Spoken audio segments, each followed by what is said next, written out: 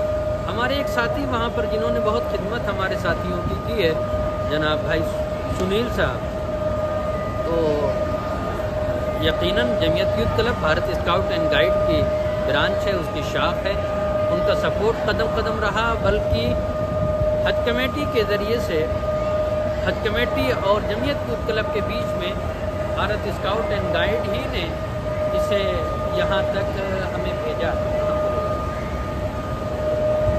بہت بہت شکریہ کہ آپ نے ہمیں یہ سارے باتیں بتائی اس حج کیمپ کے متعلق. تو آج اس کا لاسٹ دن ہے یہاں پر, کیونکہ حاجی نہیں دکھ رہے ہیں. یہ کچھ اندازہ آپ کو معلوم ہوگا کہ کتنے حاجی حج کے لیے یہاں سے گئے ہوں گے. یہاں دہلی سے جو حج کمیٹی کی طرف سے معلومات ہوئی تھی پہلے بھی, تو 25,000 کے قریب یہاں دہلی سے حجاج کرام کو جانا تھا ان دنوں میں, یعنی 7 مئی سے. پہلی فلائٹ تھی 9 مئی کو کی اسٹارٹنگ رات 2 بجے سے, اور 25 مئی کی شام 8:05 پہ آخری فلائٹ. تو اب یہاں سے ہماری 25,000 حجاج کرام الحمدللہ یہاں سے مکہ مکرمہ کے لیے, مدینہ منورہ کے لیے روانہ ہو. بہت بہت شکریہ حضرت. آپ سے پھر ایک بار ملاقات ہوگی. آپ نے بتایا کہ آنے والے وقت میں بھی جب حاجی واپس آئیں گے پھر سے یہ شیور لگایا جائے گا اور پھر سے ایسی سیوائیں آپ پردان کریں گے. میں بہت بہت شکریہ آپ کا کہ آپ ہمارے ساتھ جڑے, اور بہت بہت دھنیہ واد. میں واعظ امن Jamiat youth club Bharat scout and guide آپ سے پھر ملاقات کریں گے ایک نئے ویڈیو کے ساتھ, اور پھر آپ کے ساتھ جڑیں گے اسی جگہ, اور آنے والی 22 تاریخ کو جب حاجی واپس آئیں گے. اور دیکھتے رہیے گا ہمارا یوٹیوب چینل, اور لائک کریے گا, اور اپنے کمنٹ بتائیے گا کہ جو حاجی ہمارے اس چینل کو دیکھیں گے کیا سویدھائیں اور کیا کیا چیز ہمارے اس آرگنائزیشن کے تحت آپ کو پرووائڈ ہونی چاہیے. السلام علیکم.